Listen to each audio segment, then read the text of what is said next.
Yeah, so we got the trailer painted before the weekend, and the bumper was gray. What's going on there with that? Are we live now? Oh yeah, we're live now. Okay. We're not just talking behind the scenes. I mean, no, usually Richard, usually when we go online, you're reading a magazine or something, looking at your Yeah. calendar, right? Yeah, they don't make magazines anymore, so I can't even read those. Yeah. I got a pretty cool, keep getting pretty cool magazines down here from Acropovic. All those lifestyle things, all the cool stuff they make, and all the stuff they're involved in. It's pretty damn nice. They make pretty nice stuff. I mean, I don't know how they do it, but your stuff on the super bikes, typically when you see a titanium exhaust, it's all blued out. It looks really cool, but yours, they just look brand new forever. Yeah, it's hard to even tell that they're wearing. Yeah. I think the top three teams in the paddock are on Acro, Oh yeah. and yeah, and then of course Strax on Acro. I don't know. I don't think Altus is on Acro. The other guys are, but Strax on Acro, and yeah, Matt's had a pretty good weekend, right? Yeah. Double wins. Had him on the show last night. That dude Was shaved he? his stash also over it. No more porn stash. How about that? Man, that, I didn't see him on Sunday, so I didn't know he'd shaved it off. So, yeah. Yeah, if I grow a stash, it looks a lot like something out of Cheech and Chong's movie. You have the big gap in the middle, Yeah, something. and it's like off to the one side. Yeah, something. But anyway, Wow. yeah. So speaking of paint, yeah, we Yamaha decided to repaint the tractor because it was getting Yeah. few chips, rock chips, and this and that, and loading, unloading for the last half a decade. Starts getting some wear on it. So yeah, Walker sent me some pictures when he picked it up at the paint shop in Wisconsin, and I'm like, hey man, they didn't paint the front bumper. I What do messaged you them, mean? oh, crap. It's not So supposed to look like that. yeah, I'm like, oh, this weekend's going to start off bad. Wow. Not everything's rolling the way it should. But anyway, yeah. So, but Jake was off to a good start, right? I mean, Yeah. I mean, he led, Friday, it's like he got in yeah, bed and it was like he'd switch back on. yeah. No, he was in good spirits, and he seemed strong, and put together some good laps in practice, and yeah, I think his hands coming along. He led every session, right? Right? He couldn't seem to quite put it together for the race. We just Yeah. lagged a little bit for the race. Yeah, Yeah. but we're working on that. I think we'll have a better combo for Laguna, and we'll see how that goes. I mean, it was definitely a track that seems to now, after they repaved it a little bit and cleaned up some of the corners and curbing and things like that last couple of years, it seems to be a track that Heron really gets along with, and Ducati seems to get along with really well. Yeah. His style, hang off style, seems to work. Jake worked on that a little bit, like early on, even though he led the sessions, he was still like, hey, you know what, the bike could turn a bit better. He goes, when I get over the front of it, it seems to turn a bit better. And so we were like, you know what, that you can influence the bike a lot more with moving that noggin of yours, that helmet and shoulders, hips, all that kind of stuff, body mass, a lot more in the center of gravity of the bike than we can influence it by moving a few millimeters this way and that way with heights and springs and things like Right. that. So we moved it a little closer. We did change the balance of the bike and moved it a little closer to what he was talking about. And Q1 I think he led, and then Q2 he was on pole, right? Right. But Yeah. for Q2 we moved it even more that direction. He's like, it's a bit too much now. Now I got to push back on the bike a little bit. And so we went back for race one, and I just didn't seem like he still has. We didn't have it all together 100%. Like, you can do those fast laps and pretty consistent too, but Yeah. still not doing those long runs like he used to a couple of years ago. When his Right. hand was in really good shape, or at least before it was on its way downhill. Right. So Well, yeah, the thing that you said about moving his head, it's interesting that you say that, because I know that the Yamaha school talks about that a lot, and it's like the rider can make a lot of difference on how the bike turns in and how much tighter you could turn in just by a simple movement of the head. I mean, you move your head an inch, that has a lot more effect on the bike than doing things to the chassis to make it that way, right? yeah. So I think it comes from I think these guys sit on top of the bike. It comes from having bikes that don't turn or don't slide or don't have a lot of protection from electronics. So as the bikes get better and better and better, you can hang off more. The bike doesn't move around as much. You can push forward onto the front end. All those things. I think old school like Johnny Ray used to sit on top of the bike quite a bit, right? Right. And then as he progressed, he started doing more of the hang off, elbow down, head forward, body on the gas tank, not sitting up on top behind, pushing back.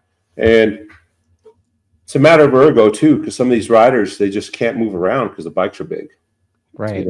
Our fuel tanks are pretty narrow, so it allows Jake to move around quite a bit. And some of the smaller riders, like Bobby's, I think one of those guys on our team that is fairly planted in one position. Right. And I keep encouraging him to move around the bike a little bit more. I think it'll make adjusting the motorcycle that much easier. Because I remember in the days when we had Steve Rapp and he was fairly fixed. He always had a seat bump that was super tall, so it pushed him forward because he was all about acceleration. And then he would always throw him up against the tank. Yeah, he always wanted the handlebars up a little higher and a little further back, kind of thing, or a little straighter. So he was always kind of stuck in one position. And I remember seeing, and it was really hard to get a bike from track to track to adjust. Like Cam Bobier, when I worked with him, he was relatively stuck on the bike too, but he had a tendency to be able to move around and get the most out of the motorcycle. But he was more vertical. Then he went to Moto 2, he changed his style because you can't sit on top of the motorcycle in Moto 2. You're not going to go very fast. And so I see these things. I'm always encouraging the riders to try to develop their riding, not just click away on the clickers or the preloads and the springs and all those things, and just keep mashing the motorcycle, because it's real easy to get lost when you start trying to make the motorcycle do all the things you're not. Right. We talked about that offline, right? Like some of the riders that you worked with in the past, they're well-established riders and they want to keep bringing the bike to them. And, if you let them, they'll have you tune the bike upside down and backwards and they'll go slower, right? Yeah. Like Tony was a good example of that, right? Yeah. The guy was a Grand Prix guy, right? MotoGP guy, World Superbike, whatever he did. Did he do World Superbike? I don't remember now. He's a Moto 2 champion, right? Yeah, Moto 2 champ. Yeah, MotoGP, and then riding for Yosh. Yeah, rode for Yosh, and he won a championship in Superbike. But all the while, he really had a specific motorcycle he was looking for. And he kept equating it to his Honda and MotoGP or something of that nature. And all the things they did with that to try to get it to come along. And sometimes the Superbike it's got a heavier crankshaft. It doesn't turn quite like those bikes. And so sometimes you can't make it exactly what you thought, but you can get close. And he was helpful. I really liked working with him. He's a fun guy to work with. As a matter of fact, wasn't he he was at Road America, right? Yeah, he's kind of coaching Danilo Lewis. Yeah, he's having some fun, and he really enjoys the paddock still. Kind of misses it. Yeah. And he's a good dude. I liked working with him. He was a lot of fun, a lot of jokes. But he was really small, and so you had to have a motorcycle that really fit his package. And sometimes it was really hard to make it go that direction. Not enough with the adjustments that are available to a Superbike. Right. Yeah. So that's been an interesting challenge. So it's a combination between that and the rider needing to come to the bike a little bit too, right? So, the rider kind of has to dictate how things go, but at the same time, there has to be a little bit of give and take, or am I crazy? Oh, yeah. It's like I remember a number of times a rider will come in and go, you know what, that it doesn't work too good over these particular bumps. Right. And okay, well, let's adjust that. And then you end up going backwards in another area. So you always have to make sure that you take the good and the bad with every session. So always try to get, where is it good? And sometimes some riders will get fixated on a certain thing. Okay. And then they'll focus on that, and it just won't be anything they're going to let go. So you have to do something to get around. It's like, hey, can you just ride around those bumps? Oh, the bike is super bumpy. Well, it's smooth on 90% of the racetrack. It's bumpy in 10% of the track. So we're gonna slow the bike bike down. sucks everywhere. Yeah. Go from there. Yeah. When you look at the data, you're like, I don't see any bumps except for in those particular couple of sections, and sometimes the corner entry will dictate how you go over the bumps. Like you may carry the bumps a little bit different, like not as much load on the brakes. Right. And for certain guys, it may brake a different way, or they brake over bumps instead of maybe opening the gas over bumps. Like you'll see MotoGP guys, or you'll see World Superbike guys, they'll ride over the gator bumps right in the middle of the apex, right? Yeah. And at that point, they've already started opening the throttle. So I've taken all the load off the front tire. So the thing doesn't lock. I've seen like Marquez, at Coda, I think it was, he ran over the inside of that thing while he was turning and he fell down. Right? Yeah. So even a guy like that can make mistakes. And he's made a boatload of them. It's interesting though, our guys, as much as you think they fall down, they don't fall down nearly as much as MotoGP or World Superbike. No.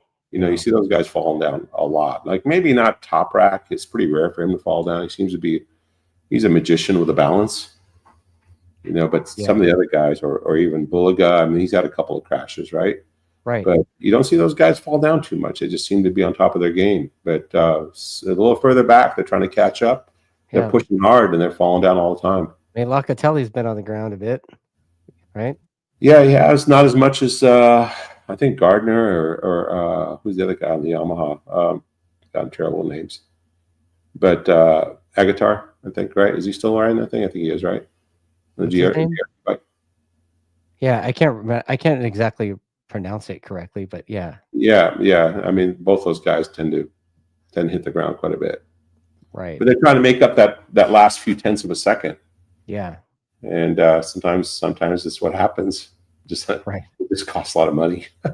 Well, you had me on Friday. I went and did some spotting stuff and just watching the guys and watching everyone just to see where we were at. And, I noticed a couple of things about our guys. And then, I noticed about some of the other guys. And, Jake Gagne at the bottom of that Lombard Street thing, like that dude is, he's like different than everyone else. Like Jake has this thing, and Skoltz talked about it a little bit last night on the show, but Jake has this thing where he'll get the thing pitched in, stab the thing at full lane angle.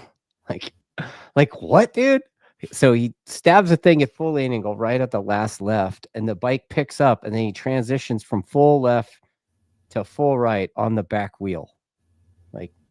Yeah, right about the we call it maybe about the if you look at the track map, probably right about the 6 o'clock on that corner. Yeah. So the track is pretty much horizontal going through there, right? So if right about the 6 o'clock on that corner, he'll be full throttle, and he's still turning left. Yeah, and you'll stand it up as he's full throttle and transition to the right. It'll probably carry the front wheel all the way over the right, and he's pretty good at getting out of that corner. He's always kind of done it that way. I think we talked about that a couple of years ago. Right. Or maybe as far back as 21 when we talked about this particular racetrack, about how he gets to full throttle so early as soon as he picks it up off his knee. And he had that confidence this go around, to be able to do that. And yes, that's one of his traits. And for the guys that say that, oh, you need to get in slow so you can come out quick, in one of the sessions, I think it was warm up, Jake went out and went his fastest first sector split, which was faster than the previous race. So it was actually turned out to be the fastest first sector split of the weekend. Oh, wow. Just a one lap he did. And then he asked us, so where did I make up that time? And so showing him the lap analysis, it's like, oh, you made it all up going into the chicane on the brakes.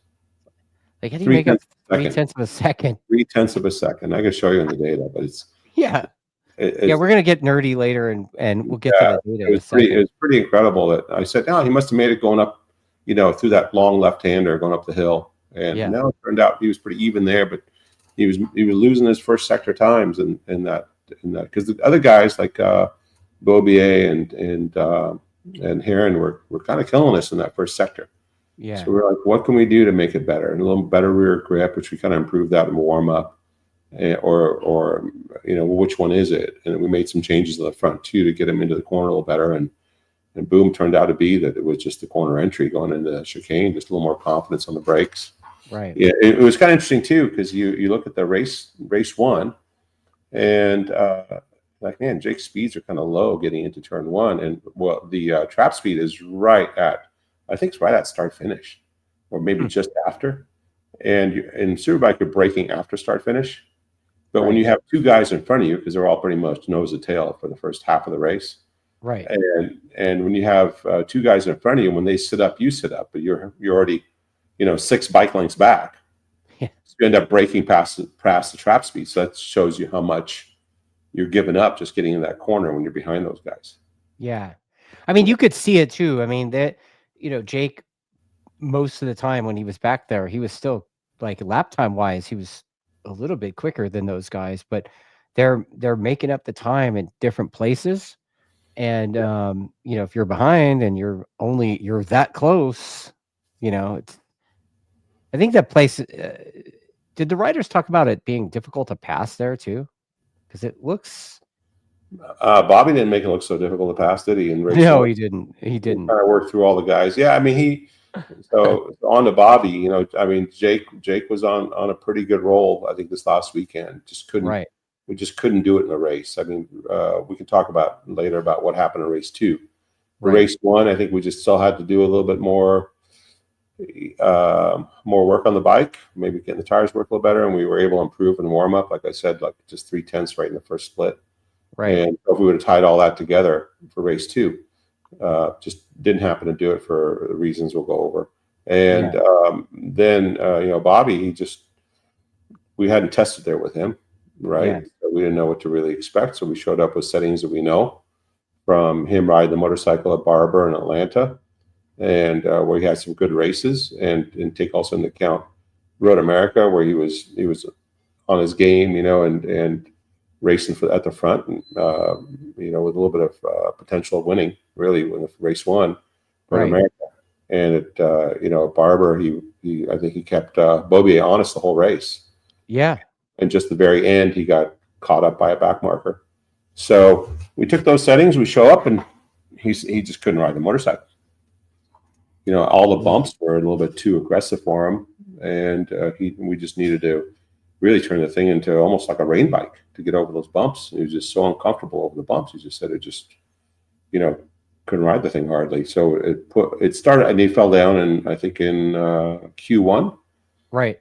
Same place where a lot of people fell down. It was a place where you kind of wanted to go over. Like I said, it was almost like gator bumps. That even the asphalt was like gator bumps in going into the chicane, right? Yeah.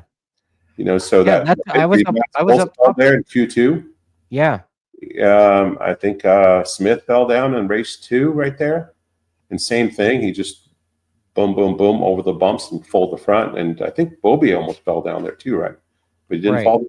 He just lost the front over that thing. I'm right. He's crashed in it before, though. Right. What's that? He crashed there before. Yeah, he crashed there last year. Same exact place. So it's one of those corners where the approach is everything, and you have to make sure that you can actually make that left and get to that right without running over those severe part of the bumps. It's like a little tiny area where you can ride through. If you're off by a little bit, you hit those bumps really bad, and it'll take the front wheel away from you, especially if you're not on the throttle. If you're still braking over those bumps, you're kind of done. So I was standing up above that watching, doing this spotter duty thing. And I watched, I just happened to follow it with my eyes. I watched him roll in, and he ran over that little bump thing, and that was it, And you guys got to test out that new cover. So that's something. Yeah, it was no good. Yeah, magnesium and sparking equals fire. What? Yes, I mean, magnesium, if you grind it, it definitely shoots sparks. Kind of like titanium. Oh yeah, that little powder. Like Back to the Future, like it. Yeah. But we had a protector that we put over it, and it was fine after that. But it was pretty thick cover. But again, lightweight alternator that Motor America gave us a little bit of a concession on, because it's kind of hard to get those crankshafts light on an R1.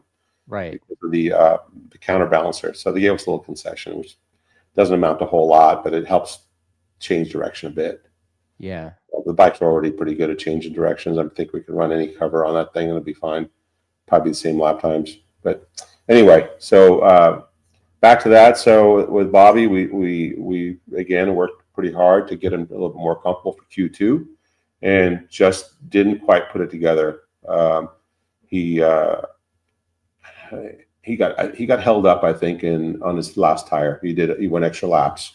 He had a really good first split, and then just like 0.4 faster than his regular times, and then just didn't get it together. So I ended up in P8, which we knew was going to make it, especially that racetrack, really hard to get going.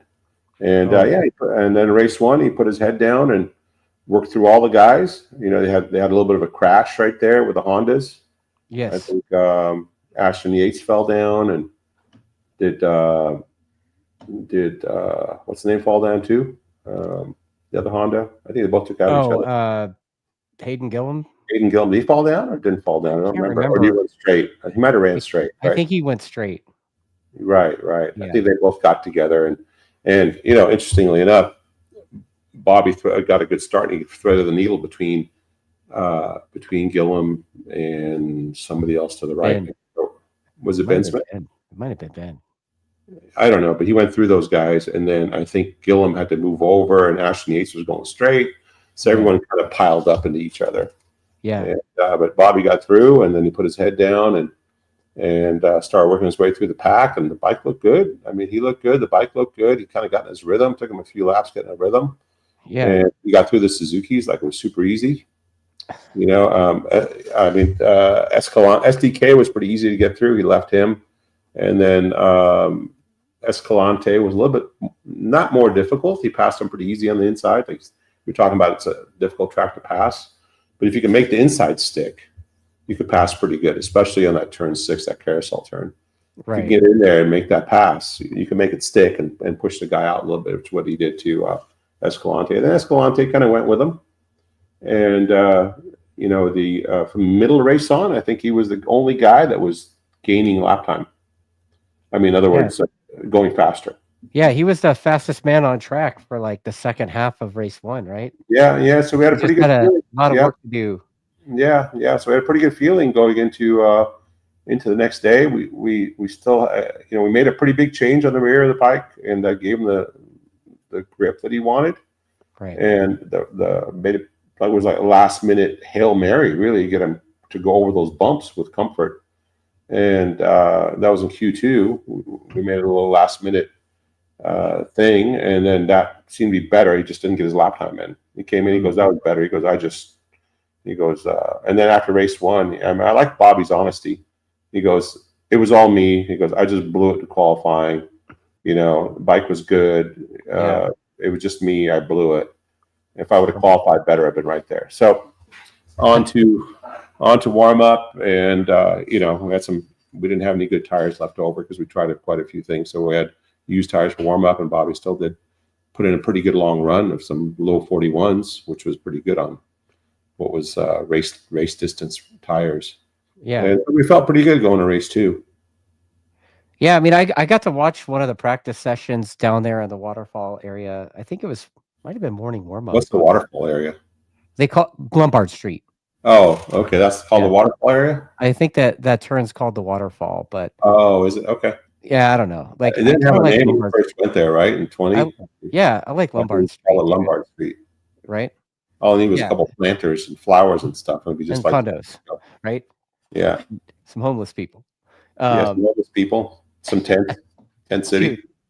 Yeah, so I got to watch a morning warm up with Keanu Reeves. Like he came up and I was like, hey, haven't seen you in a minute. You know, like that guy comes and rides, and you know, he's got the hooligan thing going on with wearing a big coat and flying through the air. No, he was not matrixing, unfortunately. And he didn't beat me up or stab me in the neck with a pencil. You know, Okay. None of those things. He probably wanted to, though.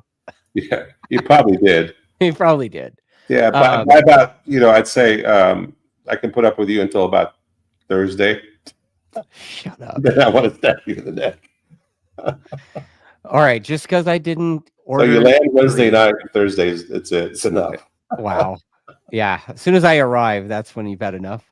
Yeah, I All remember right. Marshall was like, "Okay, I'll room with Dustin. The night you guys gonna leave like on Sunday night." He goes, Yeah. "I'll try to behave myself." He said he was gonna he was threatening to kill me. And I was like, I didn't do anything to you. Yeah, just a heads up. I know there's some people in the chat, but I'm gonna just read this one really quick from Ed. Okay. Eric Davis. He says Yeah. pretty much by midday Thursday max.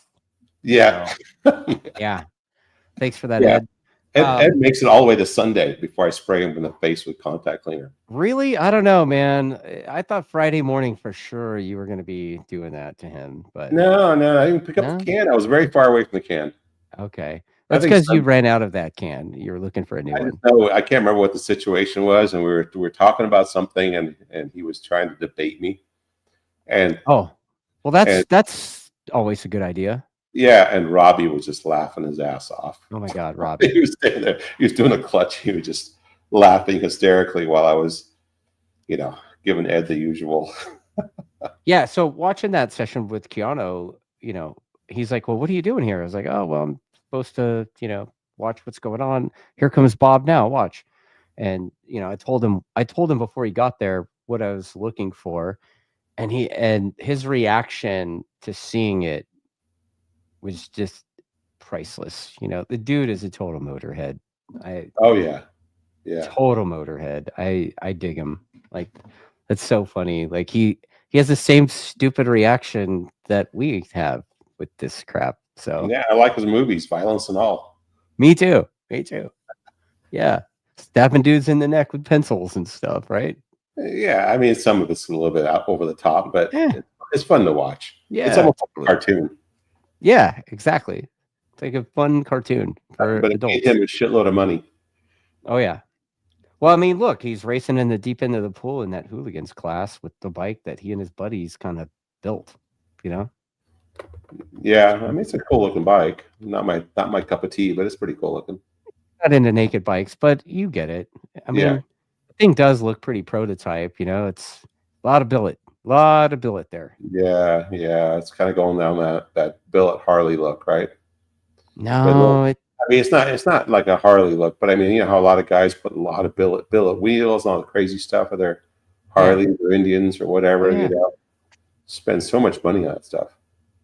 It's what you're into. It's what you're into. As the guy that makes his own swing arms and everything and tanks and yeah, but there's a reason for all that. Like I would prefer not to if I was able to get what I wanted in a decent amount of time.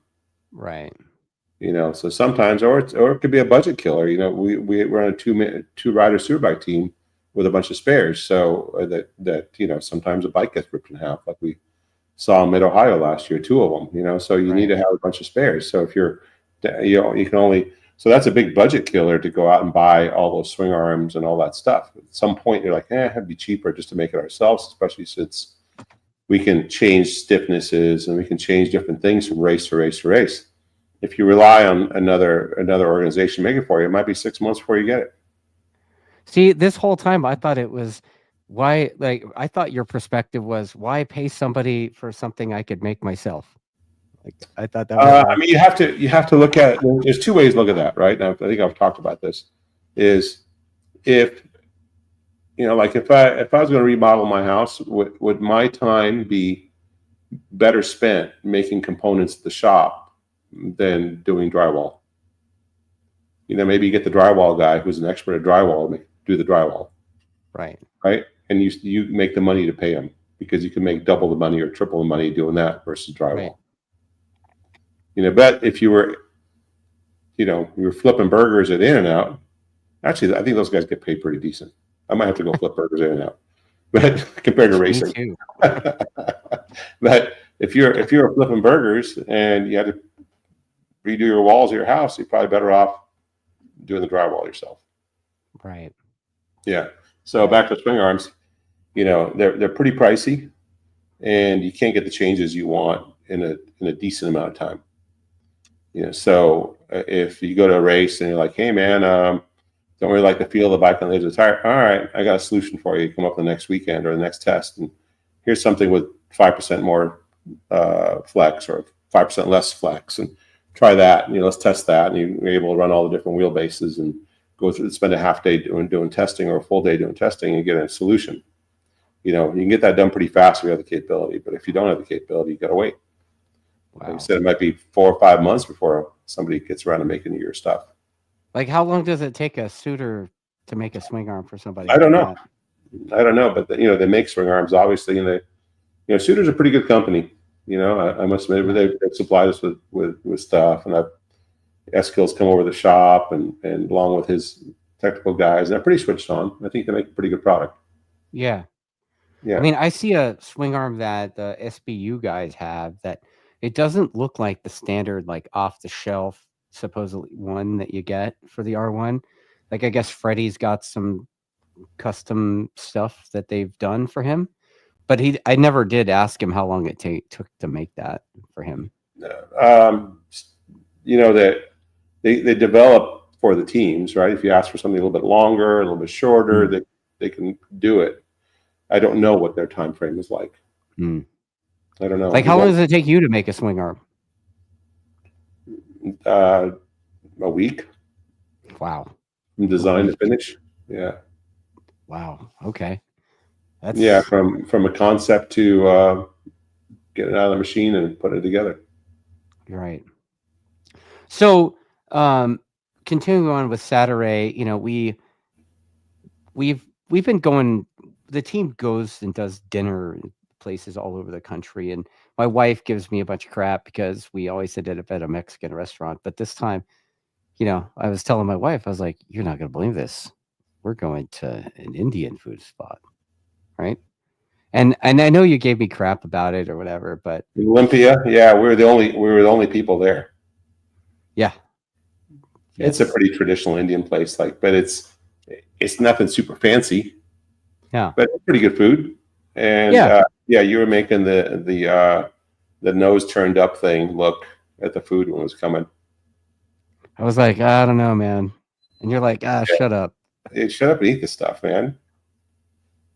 I don't know. I mean, you eat sushi and you eat all this different stuff. I was just kind of blown away that you're all scared of Indian food. I wasn't scared of Indian food. I just hadn't eaten it. And I was like, not down with the curry, man. I don't know. Yeah.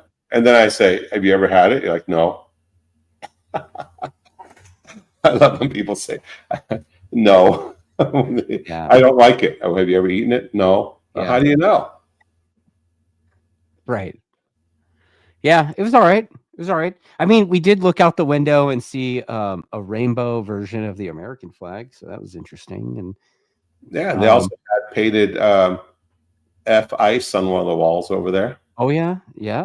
You know what? And driving around, not a fan of Olympia. Olympia is basically like a carbon copy of Austin, Texas. Yeah, the center shitty part of Austin. Yeah. Under those bridges over there. And I mean, flags, people walking around. I mean, the people that live there probably have a similar reaction to certain places in the South, and what I mean by that is places that every other house in the South has a Confederate flag. Well, in Olympia, every other house has a pride flag. So I didn't see so much. I mean, come on, we were in Raleigh, Durham. I didn't see a bunch of Confederate flags flying around. There's one. No. I said some parts of the South. There's one building on the way to the racetrack, and I'm sure a lot of teams are going to see it, or maybe fans, where it says it's the original. I can't remember. Oh, it was the last capital of the Confederacy. Oh. And the guy's got a big Confederate flag on his barn. Oh yeah. Whatever. And it's got a big sign that says the last capital of Confederacy. Yeah. They were jumping around as they were getting taken down.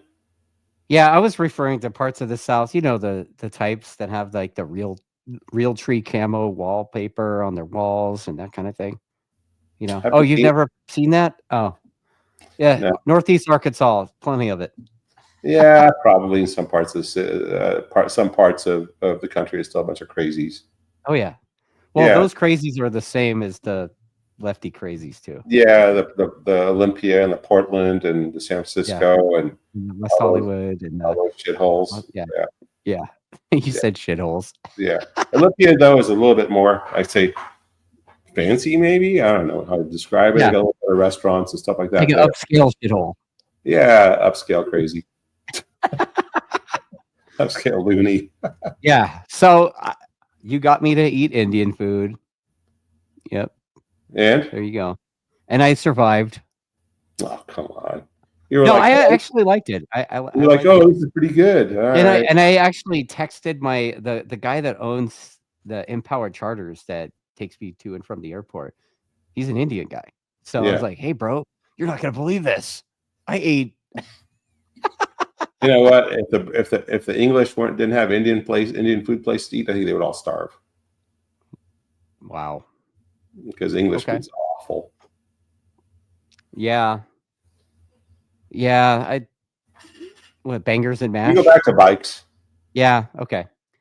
All right. So Sunday morning, it was automatically quite a bit warmer than it was Saturday. Yeah, track temp got up I think 42 C. Yeah. Yeah. So it was cold, fairly cold track temperatures, like 20 something C. And I think in Q2 we got to 32, 33 C track temp.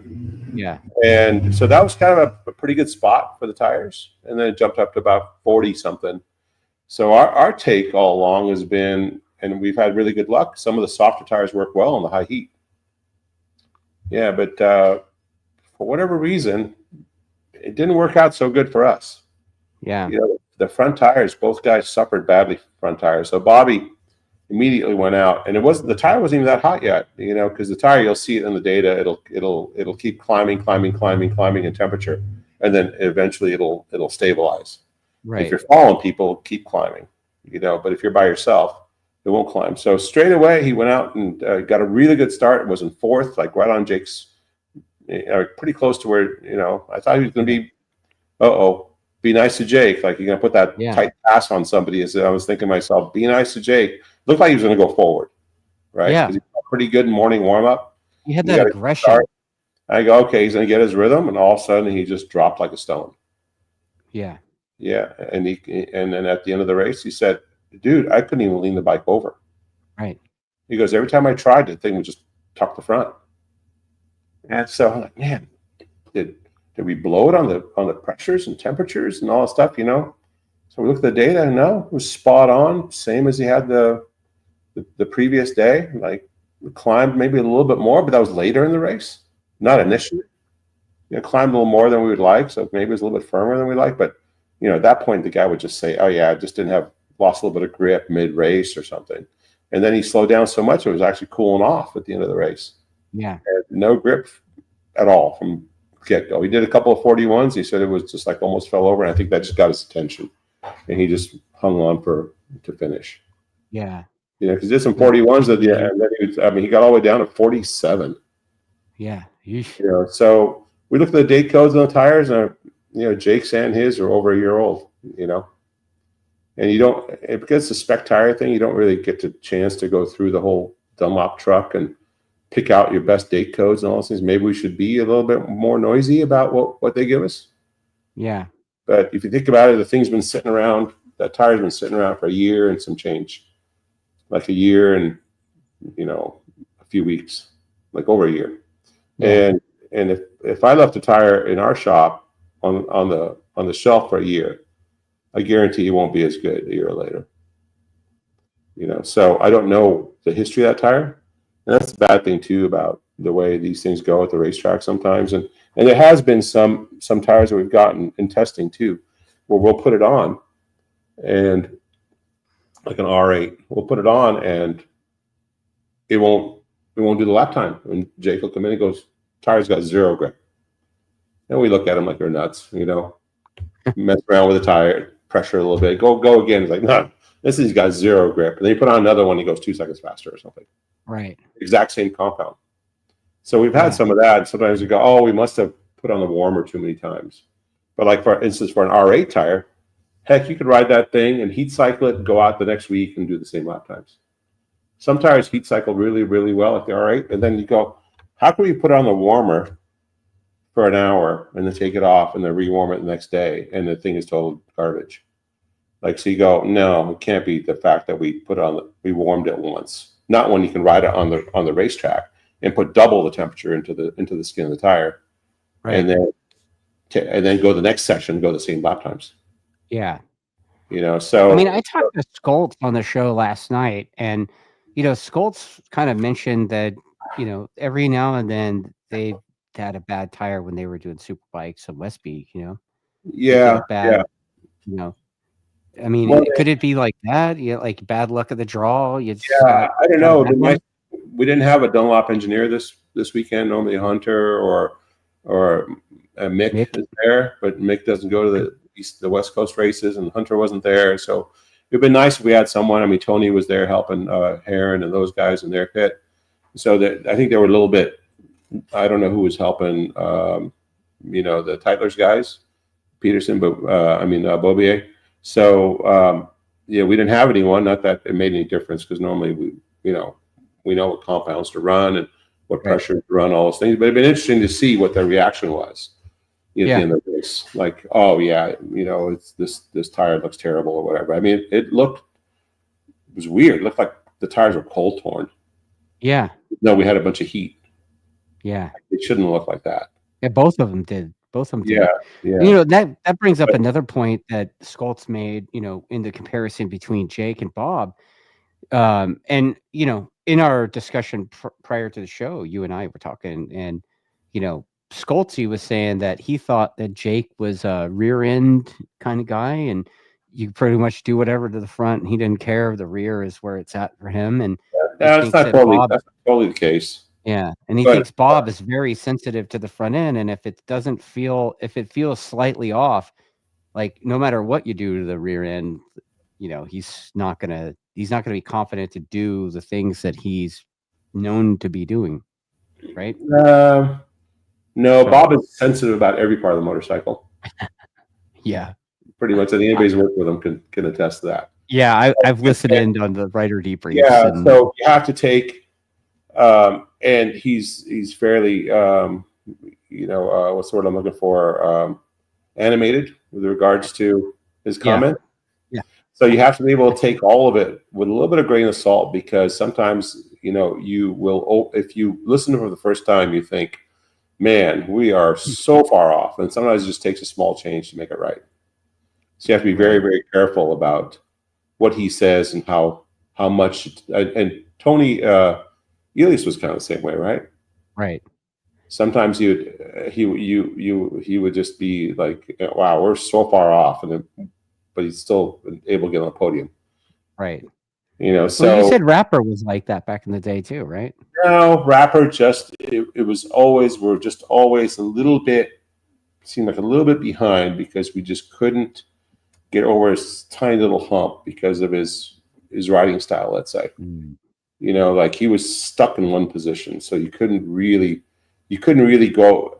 In other words, the bike would work good at this particular racetrack, right? But it wouldn't be quite good enough for this other racetrack.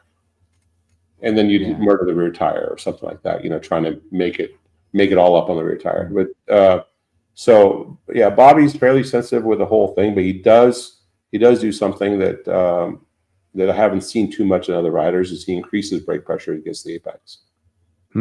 Instead of decreasing. So it took more risk, and it makes it critical, like over bumps and things. And I think that's why I didn't get along with all those bumps over there, that you have the mass off the bike as you cross those bumps.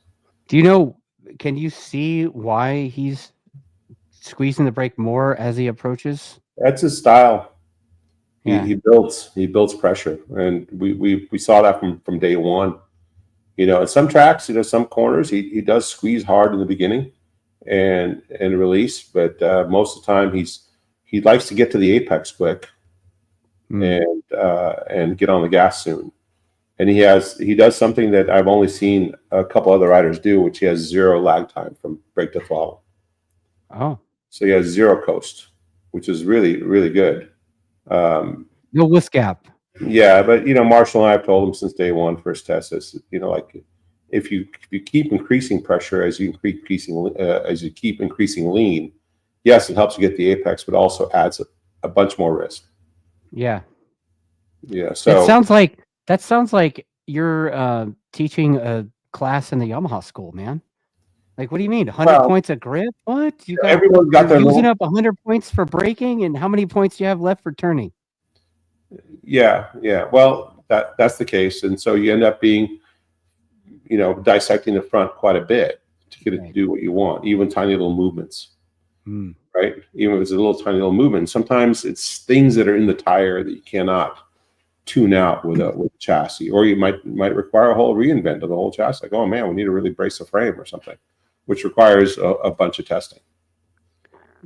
And just a heads up, there's a guy in the comments. I haven't read the comments most of the show except for Davis, but Michael Hannes says that he saw that in Bobby when he was 14 on a supermoto. Yeah. and so there's certain styles that people build up, and you're not going to be able to talk them out of it. So you got to make the most you can of the motorcycle, try to get it to go that direction. Especially if the riders get really set in their ways and get older. Some riders can adjust. Like Valentino Rossi, for instance, right? Yeah. As he went from Grand Prix to MotoGP, and then the tires changed from Michelin to Bridgestone to Michelin, or he might have been on Dunlops too at one point, when he was on the Grand Prix tracks, and he adjusted his body style, and leg off, dangle, elbow down, head down, instead of sitting up on top of the motorcycle, and so it was interesting that Jake, I saw some of that with Jake, where he had his kind of like pushing elbow down, head over let's say he's turning left, his head would be almost over the left grip. Right. So that's kind of like, if you don't adjust, you're going to be left behind. That's my opinion on the whole thing. You're going to be left behind. Okay. Because the tires are just going to keep getting better. The motorcycles will keep getting better. That style is going to go that direction. You can fight it all you want, but eventually you're going to get left behind.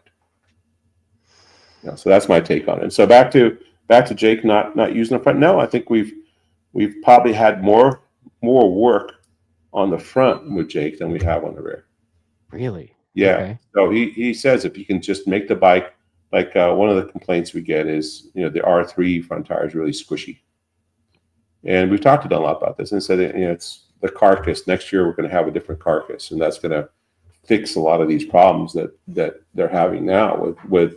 So what happens is we'll build a bike and we go, okay, we may not have the same horsepower as the BMW, but we need our bike brakes and turns better.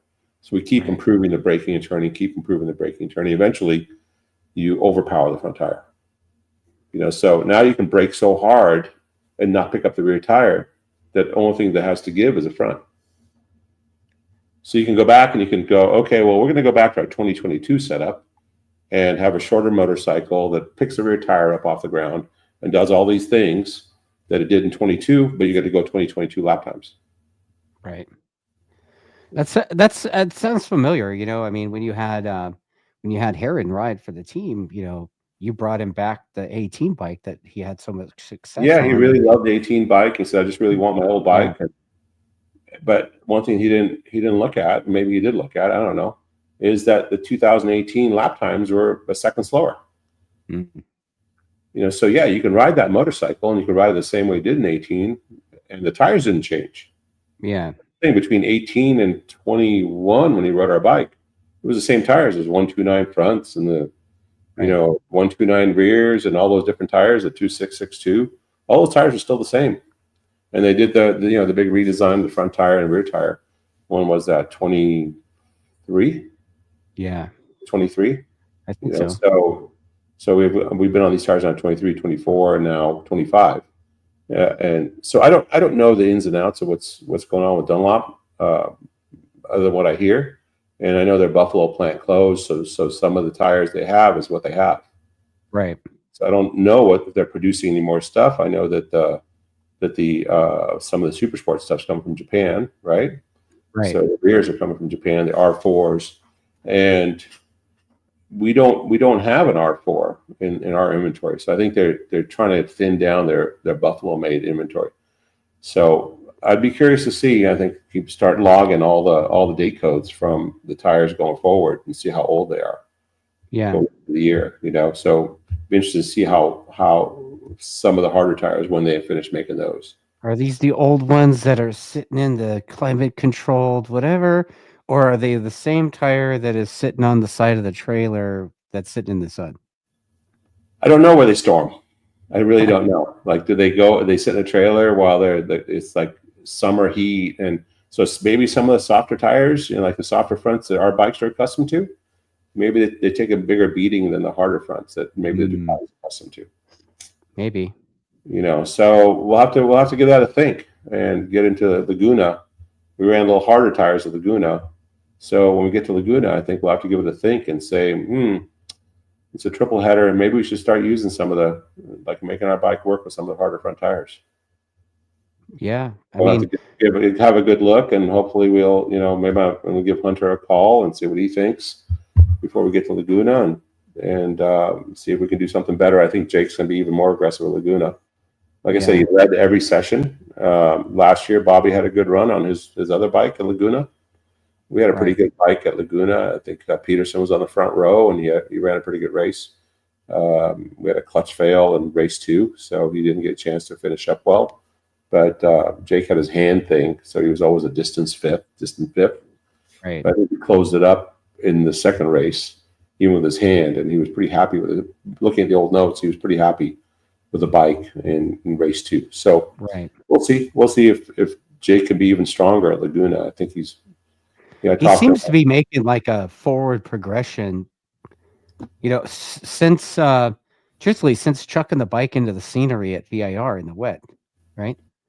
Yeah, I don't know. Ever since that happened, when I was out there, when I saw him come in, and he had that look on his face that I recognized from when he was smashing everybody, I was like, oh, Jake's back, and it's like you're getting glimpses of that, and just chipping away, like you said, just like getting ever so close to that warrior, just hurt everybody's feelings kind of Jake. Yeah, he's not an excuse maker, neither is Bobby. No. So he just if he's not feeling it, his hand's not working well, I think he just feels more bummed out than anything. Yeah, more concerned than he is pissed off. I haven't seen him really pissed off other than I can't remember when I saw him pissed off. He looked kind of pissed off after he crashed the bike at VIR. Yeah, he did. Yeah, I don't really remember him super pissed off. I think he was a little pissed off at Brainerd when he broke the bike in half. Yeah, that time. So I think that's the last time I've seen him pissed off. I think he's usually a pretty chill guy, and I think he's probably just a little disappointed that his hand can't do the job that he knows his mind can do. It seems like he's getting closer to being that guy again. Yeah. So I think he's getting stronger every weekend, and it was definitely good to watch him at the front every session. Yeah, I know you and the gang are working really hard to, avoid getting our butts kicked by the Ducati and the BMW.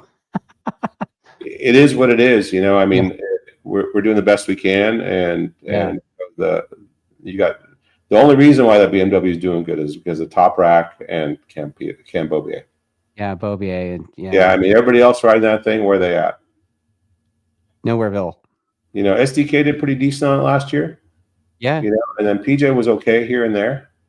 But for the most part, you saw JDB could not ride that thing. Right.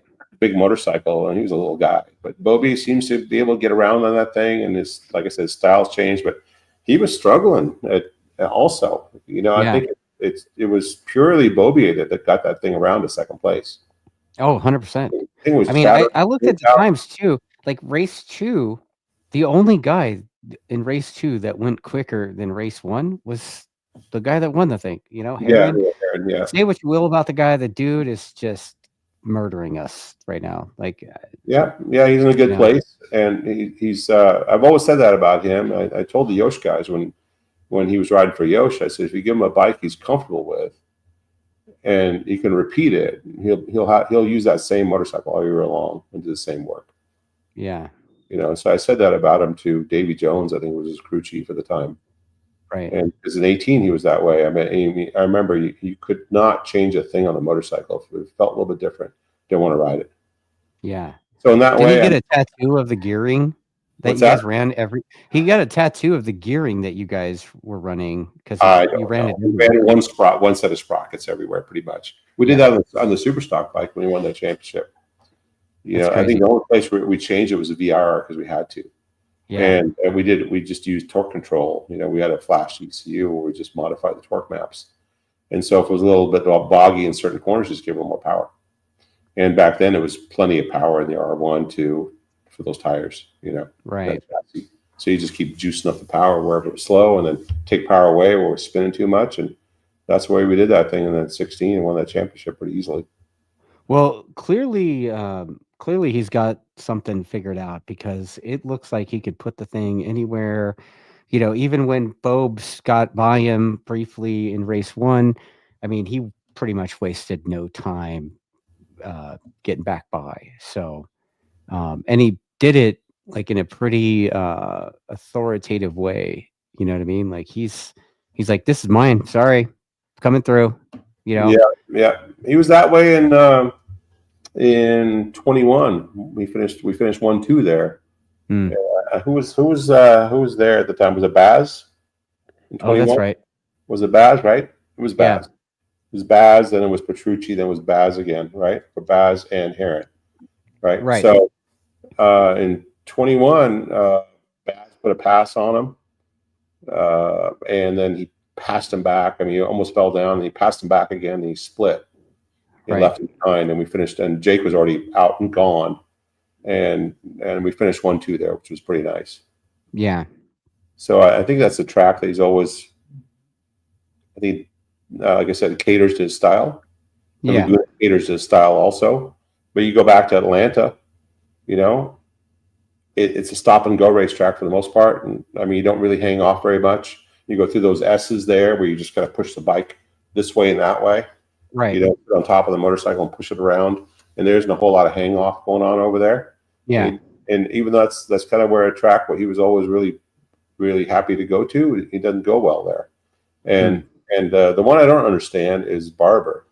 You would think that Ducati would go well there, but we smashed that thing every time we go to Barber. Right. It was really far back, you know, but in the wet he did okay. But, you know, so it's interesting. And I think, like I said, I think Ridge, Road America, Ridge, and Laguna are strong ones. Unfortunately, Laguna's a triple header. And same with Coda, long corners, high speeds. So the Ducati should go really well there. Wow. Yeah. I mean, the Ducati's kind of going well everywhere almost, right? I mean, I told you it didn't go very well at Atlanta and didn't go very well at Barber. That's 2 out of the 9 race tracks. Well, he's leading the championship. That's good enough for that, right? Yeah. We got 28 points behind. Is that right? Something like that. I don't count. We just go race to race and try to win them all. You know, that's our only goal, just try to win. Right. You know, we're not going there just to show up. And I mean, we don't, you know, we don't have a gigantic sponsor that wants us just to show up and do whatever. We're there to win. Yeah. What do you mean? You know, Progressive isn't writing us blank checks, dude? No comment. I'm not seeing them. I mean, I think that's corporate sponsor. Right. Yeah. So I mean, I'm totally happy that we're with Yamaha because I've always said, you know, this is the best company I've ever done program with. You know, I worked with Kawasaki, I worked with Suzuki. You know, I worked with Triumph for a little bit, and when we were helping the guys at Riders Discount, and by far, you know, the Yamaha is the best company. And overall, I mean, that bike that we have, I mean, we're talking about racing in the very front, the very tip of the spear. And the bike we have is just an excellent motorcycle, you know, to ride on the street, to ride at track days, really, really comfortable bike to ride from track to track to track. Like, you know, you can finish on the podium just about any racetrack, where other bikes, you're a distant wherever at some particular tracks, you know? Yeah. So yeah, I'm looking forward to Laguna. Yeah, I am too. you know, like I told you before, I mean, I have to miss Saturday because I got to go watch Gil get married. Yay. But I'll be back. I won't have to stab you in the neck on Saturday then. Only on Saturday. Yeah. You can sharpen it up for Sunday, though. Sunday, we show up, I'll stab you in the neck. Oh, totally. Yeah. with a dull X-Acto. Right? Yeah. I can show you where it is in the trailer. It's just in case you were wondering. You know, before we get to some data, and this will kind of lead into some of that, you know, Fernando, at one point during the weekend, it all kind of blends together, some of the stuff, but at one point during the weekend, he's like, "Hey, D, come check this out."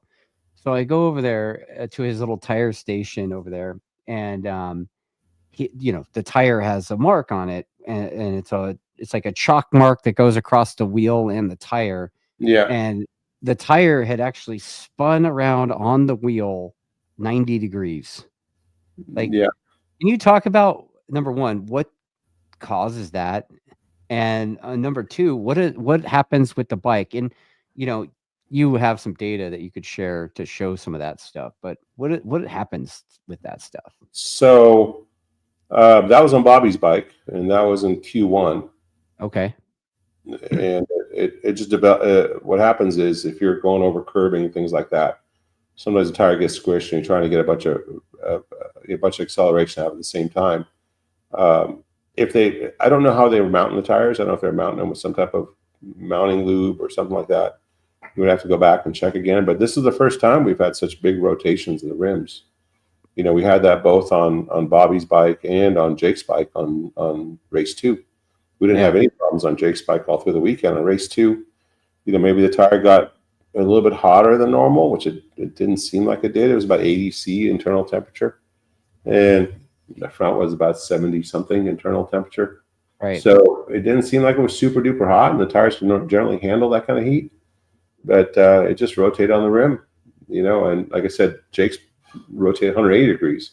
It was almost all the way, went halfway around. So what happens is, you know, you balance the tire, and if the tire moves around, you know, it goes out of balance, and it starts shaking the back wheel.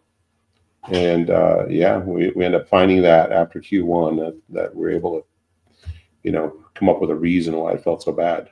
Right. But in race 2, it shook Jake's bike so bad that it started causing the front to chatter. So race 2, he had to kind of back off because it was just, the whole bike was vibrating. That's and it may be, like he said this too, like it may be that it may not have slowed him down, but it sure gives you a sensation that if you leaned over and things vibrating, that you may push a little harder, you might fall down. Especially if the front's chattering. So it's not confidence inspiring. Not too confidence inspiring when the whole bike's vibrating. No. Yeah, with every rotation of the wheel. Yeah. And then what happens too is when the back end vibrates, the front starts to do the same. And then as you're leaned over bumps and whatever else, you're trying to fight for grip, then it starts to hop, and it puts it through the handlebars, and you know, it just takes away all your confidence. So do you want to share some of that? What's that? What part? The post. How about if I show you some of the braking stuff first? Okay. You know, like how to get into a corner with the front tire and make 0.3 of a second. Yeah. Well, all you got to do is just ride like Top Rack in that corner, right? Yeah. I mean, that's exactly right. Like, why do those guys brake so hard? World Superbike and MotoGP. And then talk about what's the you know, because a lot of coaches and things talk about slow in and fast out, blah blah blah. Not charging into the corner, but then, you know, you've got a guy that made up 0.3 of a second by braking harder into the corner. So what is there a fine line between charging in and, you know, braking harder? I you know. When if you charge the corner and then you go to the apex and you blow your exit, you know, you can't make the corner, then you're going to lose time on the exit, and you lose a lot. And a lot of times you'll see it when you compare riders, like, oh man, this guy's really strong on the brakes, but he loses on the exit. Right. And you'll see a seesaw effect when you compare riders. When you compare a rider to himself, you go, where did I make up that time? And you're able to show it, like, oh. So, you know, so Jake's like, oh, I got to really make sure I'm charging in there in the race. Okay. and he did, but unfortunately we had some tire issues and couldn't really push the whole race. So yeah, I can show you some of this here. So, all right. Nerdy junk. Nerdy. Okay, so everybody, we're switching on to full nerd here in a little bit. So hopefully you guys enjoy this stuff. Richard's pretty gracious with sharing some information with the squiggly line stuff. Yeah, and, so go ahead and there you go. Yeah, I'm gonna take our ugly mugs off the screen. Yeah, that sounds good. Yeah. Definitely not in this business for looks, that's for sure. Yeah, you and me both, buddy. Yeah, so I don't know. It's kind of dull. I mean, it's not too bright in here, is it? But let me see if I can change the size of this thing a little bit. Oh yeah, look at that. Data. Yeah. So also the reminder, it's not telemetry, right? By a jet from Steve Maines saying that. No, we're not telemetry. That's Formula One. This is called data logging. Yes. People like to call it telemetry, but it's data logging. So anyway, so there's a bunch of squiggly, all kinds of crap in here. Suspension, throttle, wheelies, and lean angle, and grip, and all this stuff I'm not supposed to be showing you. But anyway, so if you look over here, you'll see a sector time of like 33.1 versus 32.85. So what we do is we log all the splits. So there's a beacon at every split, and we can capture that beacon, and we can give our own sector times, which are reflective of what we actually see on the racetrack. Right. So it does the math for us, something Marshall did, and so you can look at all the different sectors here. So he did a 32.8 there versus a 33.1, which was his fastest lap, I think, prior to that. And we're in race one, we're just sitting there going, where's that 2 or 3 tenths, and he went out and morning warm up. This is morning warm up, and boom, all of it was going into. So if you look at this guy here, yeah, all of it was from start finish to the entry into the chicane, right in this area here. So you can see this is where he hits the brakes, boom. Yeah. And you can see before he was braking much earlier. You can see where the throttle stops. You can barely see it here because this is where he hit start finish, and you see how much deeper he went. And then he went through there, and we made a change to the front for warm up, and he seemed to like it, and he got over the bumps a little better. Something we did for Bobby, so we transferred that over to. One thing good about Bobby is he's pretty critical of the bike, and sometimes Jake isn't. Just like if you give him just a little something, he'll ride it, and then sometimes we give up a little something there. So we made a change on the bike that was a little bit better over the bumps, and he had some confidence and went up over it, and broke much later. And with the same, a little bit more force, instead of braking that much sooner, and then he was able to make up a little over 3 tenths. Yeah. Wow.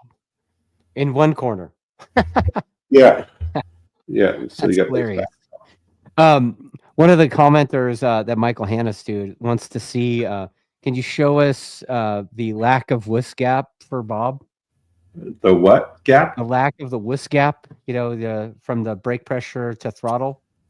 He doesn't coast.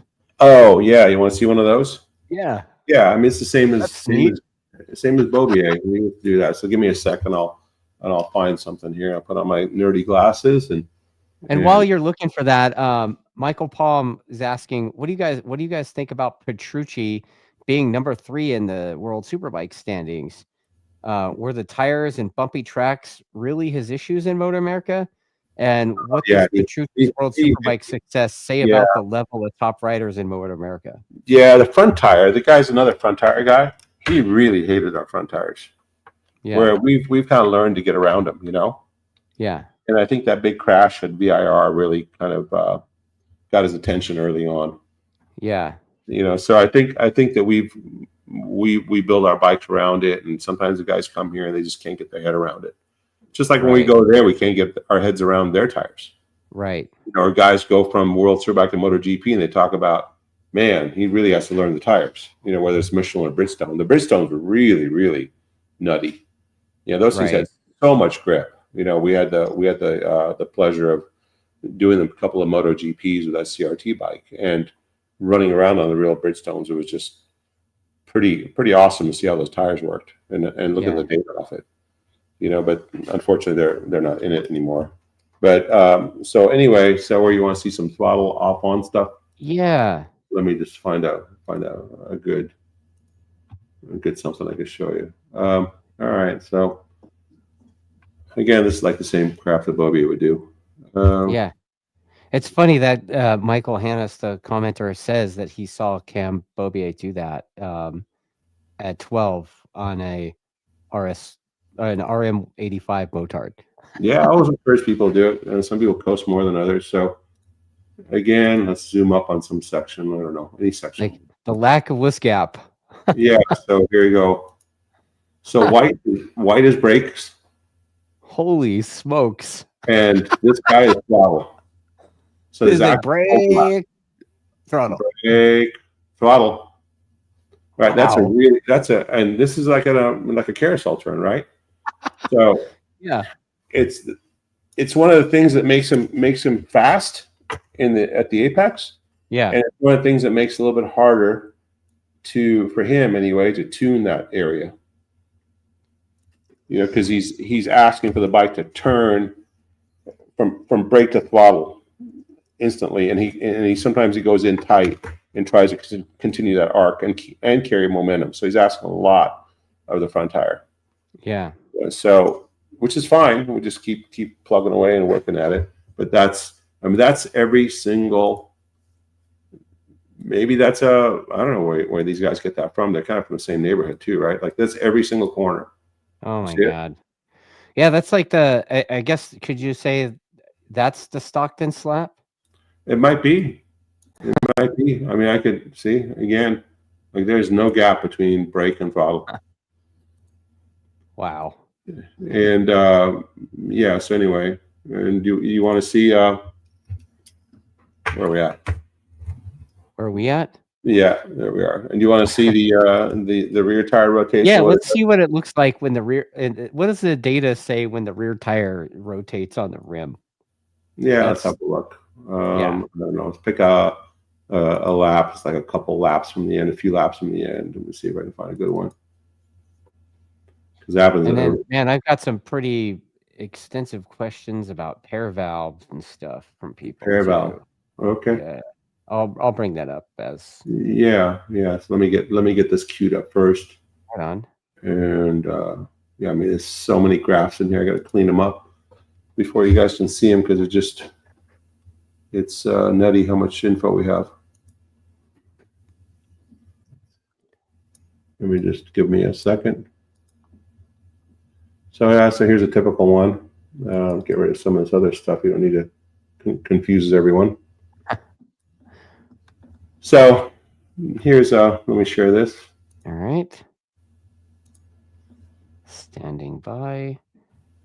Hope you guys are digging this data stuff. I'm not. I'm bored to tears. Oh, stop. So this is like the stuff Marshall wants to stab me in the neck over. Well, you come over while he's right in the middle of thought and you start asking silly questions. Yeah, he looks at you like, go away. So anyway, so this is where are we at? This is that carousel turn and dipping down into where it would G out. Let me go more. Okay. So we'll look at this whole thing. So you can see where all that little squigglies are. Yeah.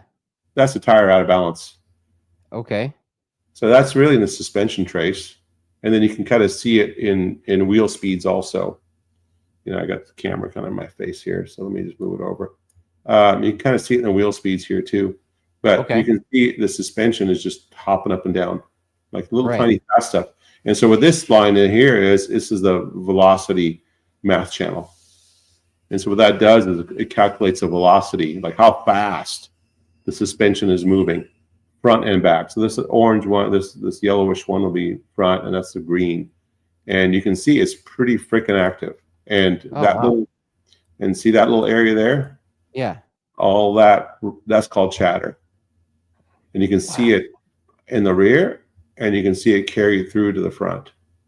And it's an area where the bike wants to chatter anyway. And then when you start getting the rear to hop, the front just goes along with it. And here's another spot. So this is what I had to deal with for the whole entire race. Oh, man. Once the tire rotated, and you can kind of see the noise never goes away in the rear tire, even if he's going straight. You know, just never goes away. Right? All because it's out of balance. All because it's out of balance. And you can see what it does to the front tire. Yeah, and that's just about it, you know. That's crazy. Yeah. That is That's insane. Yeah, he had to deal with that entire race. So it was definitely a long race, but he's still got in the box. Salvaged some points, and on to the next track. Hopefully, we can have some nice round, smooth tires for Laguna. We'll just get out the old shaver like the old Dunlop guy used to do back in the day. The old Dunlop guy, you're talking about Jimmy Allen? Yeah, Gabe Smith and Dennis Smith, they would come and they'd have a file. They put the thing in gear and run the file over it. Yeah. That was they would do that at Road America, but I think you guys did it at Willow Springs, right? On the right side to thin out the rubber to get it cool off a bit so it doesn't blister. Right. Yeah, we used to do that. They used to do it right behind the truck at Road America, but then I think it became illegal to shave the tires. Yeah. The tire had to be a spec tire, so you couldn't shave them down anymore.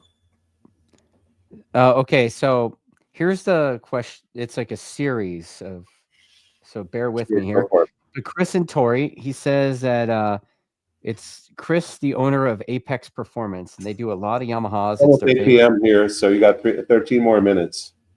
Okay. And I'm going to hit the delete button. Delete. Oh my God, here we go. All right, so he says they do a lot of Yamahas at their favorite because it's their favorite platform. But say he saw a mod that we have been doing for a long time that they really like. The pair valve hooked up to the crankcase breather to mimic a dry vacuum negative pressure crankcase condition. Mm-hmm. Very cool. We've never seen anyone else do it aside from us. Like, isn't my bike doing that? Or wasn't it? If you guys assemble it properly. Yeah. I mean, who was the moron? Speaking of that, who was the moron that put that manual tensioner on your bike? Yeah, it's my fault because I had one on every bike I'd ever owned. And didn't we tell you not to put one of those on ever? No, you told me not to put one on after I'd already had it on for over a year. Dude, come on. Yeah. And I got up from that podcast when you told me that, and I was like, "Good, I think I have that on my bike." Yep, I do. But then I didn't get around to swapping it. I should have. Anyway. Yeah. Anyway. Yeah. Okay. So now the guy says hooking the pair valve setup to the crankcase breather to mimic dry boiling system. Negative crankcase pressure vacuum condition. Okay. So and they're about to be running the same MB radiator setup that did MB make and supply the quick connect radiator hose setup, or did you modify the radiator to accept the Wiggins hoses and both? Make them both. Oh. So that cooler setup is proprietary for Yamaha Europe. Okay. And so we had to get Yamaha Europe to give MB the okay to make us the same size coolers. So I don't know what they do for production for sale. Normally they run the silicone hoses, but yes, since Yamaha US came up with that Wiggins setup early on. Yeah. And then we carried it over to our bikes in 20. And then we just kept using the same style, and we always ask MB to put the Wiggins couplers, connectors on there, and sometimes they get them in the right spot, and sometimes they don't, so we have to modify them, move them around, and make them fit our chassis. Okay. So the ones that came, because they don't have our hoses, the angles, and all that stuff, so they put them on the best they can. And like this last setup we basically cut off the ones they put on there and moved them, extended them, and put them back on. We do have our 2020 through 23 setup. We just still have a bunch of those radiators around if the guy wants anything with Wiggins stuff on it. So we have coolers and radiators from the other generation before we went to this style one for the new bodywork. Okay. We switched over the same bodywork that World Superbike has. Yeah. So with that, we changed radiators. So it's kind of a costly thing just to change bodywork. So Chris and Tori, if you want that radiator set up on that fancy R1 that you're putting together, call Joseph at Attack Performance and tell him what you heard here from Richard himself, and Joseph will get you squared away. And that cooler setup fits like OE style bodywork better. The ones with the big cutout, like for instance, if you have a lower with a big cutout in it, I don't know, carbon in or something of that nature, then that cooler fits real well. It didn't fit the World Superbike bodywork quite as good, so we switched all our radiators out. So we have a bunch of those radiators here. If the guy wants to save the time and not go through all the headache of, the only thing he's gonna have to do is get some Wiggins hoses built with connectors on, which most hydraulic places or race car shops can do. You know, anybody that does the Wiggins stuff. Pretty cool though. Makes it super easy to work on. It sure beats the old hose clamp. Oetiker clamps. You know, that's the next. Hose clamps are terrible. I would never use them. Or it'd only be Oetikers. Yeah. Okay. Or Wiggins. Yeah. And then Brian Green is asking about those over suspension pieces mounted over the rear of some of the bikes for track days. Someone said Mark Marquez has it on his Ducati. Have you debated about running those things on your bikes? You're talking about the inverters? I don't know what it's called. It's like they call it over suspension piece. I don't know. It's probably a brand name. I think he's probably talking about an inverter. Yeah. Yeah. I think the Ducati World Superbikes were the only Superbike, or that, and I think the BMW has it. Yamaha doesn't have it, but they basically, it's a mass damper. I think what he's referring to. Yeah. We've tested some before. I don't know if it's 100% legal. It's something I got to run by Teague at Tech. And it's something that requires quite a bit of testing. If the guy thinks he can just put it on and go, I think they're confused. It could actually make it worse. You just can't buy that on Amazon and bolt it to your bike? No. I mean, some guys make it with like a weight with a couple of air bleeds, and then the weight goes up and down with a spring, and then they use the air bleeds to slow the thing down. And you're trying to counteract the forces that are happening. They use them on big buildings, actually, mass dampers. They use them on a bunch of different things, ships, weapons platforms. I mean, they do them, all kinds of stuff they use mass dampers for. You can look it up. Well, apparently this guy BG in the comments says they use it on mountain bikes. Yeah, I hear they've been using it on mountain bikes too. Yeah. Like I said, I think it's something you really got to spend a lot of time tuning. And it's an interesting concept, and it does work. They've been using it in MotoGP now for a while. And back to your guy with the, speaking of for a while, the using the exhaust for vacuum, that's been done for ages. Since I was building hot rods in high school. They had this. They did it off the exhaust collector. They would have a reed that like on big old Chevy V8s, and it's probably still doing them. And I can't remember. They called it a vacuum pan at the time.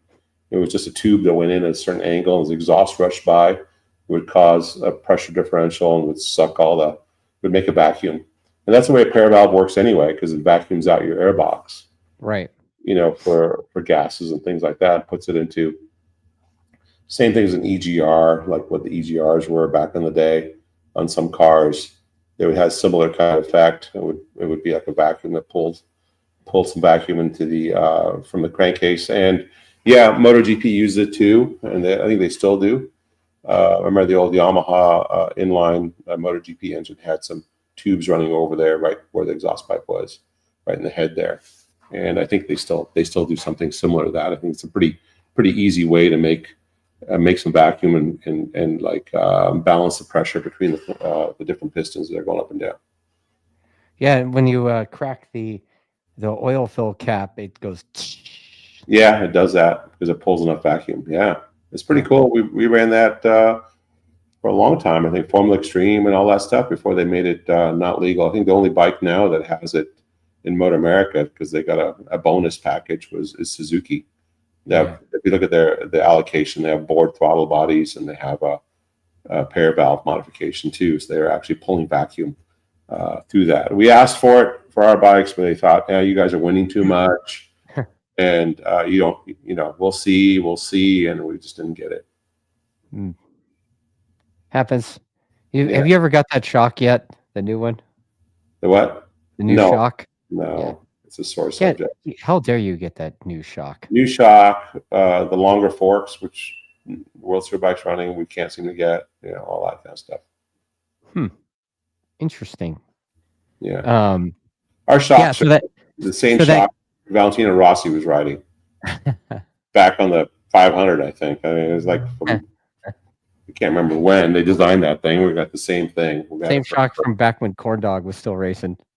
Yeah, I mean that RVP. I mean not the RVP, but the RSP 40. That's an old design shock. Just the TTX on steroids. That's all it is. All right. And then yeah, that guy Chris Vittori says he hadn't seen anyone on the bikes until they saw your setup. So on what? I guess the pair valve thing. Pair valve mod? Oh no, it's been around for a long time. Yeah. But thanks for giving us the credit. Yeah. Look at all the hot rod stuff. Cool, man. Yeah, that stuff's been around since who knows when. I was able to even know what a wrench was. Yeah, I mean, and there's one guy asking about the reason about the cam chain tensioner, the manual one for the R1 engine. You want to talk a little bit about that? Yeah, it's an odd fire engine. So with an odd fire engine, it doesn't, the camshafts, if you ever rotate an R1, or if you listen to one start, they have a certain lump to them because they're a firing order. Because of the firing order, the way it does it, it packs 3 cylinders together, then it coasts and it does one kind of thing. You know, so the camshafts are kind of the same way. So they have a lot of lobes and then none, and so you have a big blank spot, and that puts a lot of pull and coast on the chain, and the chain starts to get loose, starts to slap around, and without an automatic tensioner, there's nothing to take it up. Even if it's one click on the automatic tensioner, it takes it up enough. So if you don't take it up, then the chain guide starts slapping around, and then there's a little rubber damper on the back of the chain guide. That thing gets beat to crap, and it gets looser, and finally you end up with Dustin's engine apart in the engine room. Yeah, and what happens is you end up with a certain time of the year when I have no time to help you.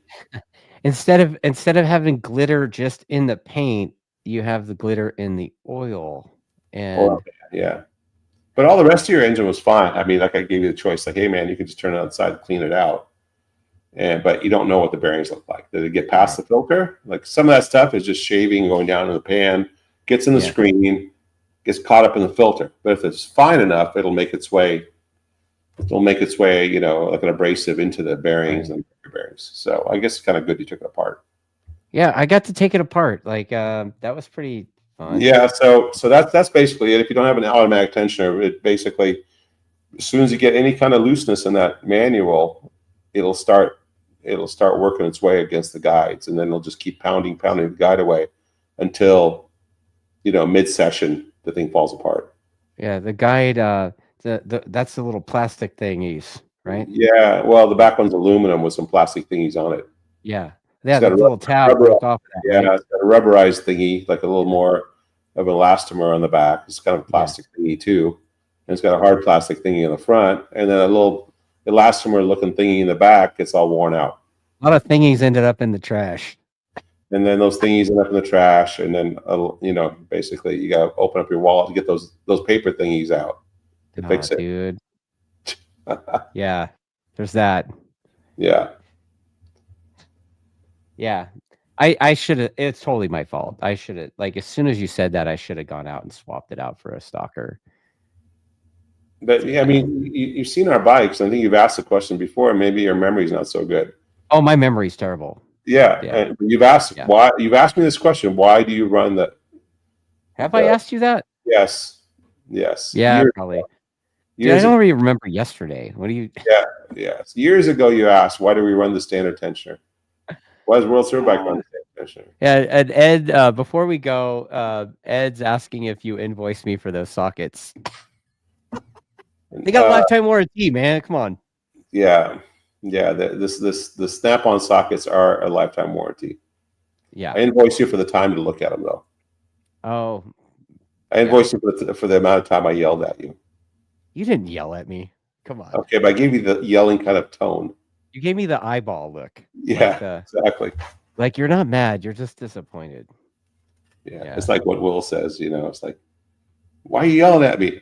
I'm like, I just barely spoke to you, but I can feel you want to yell at me. I can't remember how he says it, but it's pretty funny. Well, Richard, you know, thanks for sharing all that squiggly line stuff with us, and yeah, whatever. You know, all the racing insight and that sort of thing, and you know, best of luck at Laguna next week, right? And we don't use the word hope, and we leave our excuse books at home, right? No, I mean, it's one thing I like about our riders. They're not full of a bunch of excuses, and we're not full of a bunch of excuses. It's just the facts. That's all it is. If we mess Yeah. something up, we'll say we messed it up. Like we made a bad tire choice. Man, maybe we had a bad tire choice in the front. Normally that tire works well for us at that racetrack, but it didn't work that great for us. And we got to get down to the bottom of this tire rotation thing. You know, maybe we got to show up to Laguna with some different rims. I don't know. Oh, we got to get that special sauce that we need for the, you know, glue. Yeah, something. I gotta get with the Dunlop guys and find out at Laguna, you know, who's going to be our tire tech and what can we do to make this a little bit better. Yeah, we got to get Mick Jackson back, dude. We dig that guy. He won't do the West Coast stuff. If he can't drive there, he's like sick of flying. If he can't drive there, he's not doing it. Oh my God. Hunter's busy doing Hunter things, I guess. I don't know.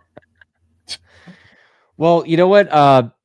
That's a wrap for this. Thanks again, Richard. And if you guys like this stuff and you have anything to questions or comments, if you love it or hate it, please tell us that in the comments on the YouTube video after the video is offline and then off the live. And then, you know, please like, subscribe, share, mash all the buttons and all that stuff. And we'll catch you guys on the next one after Laguna. Yay. Yay.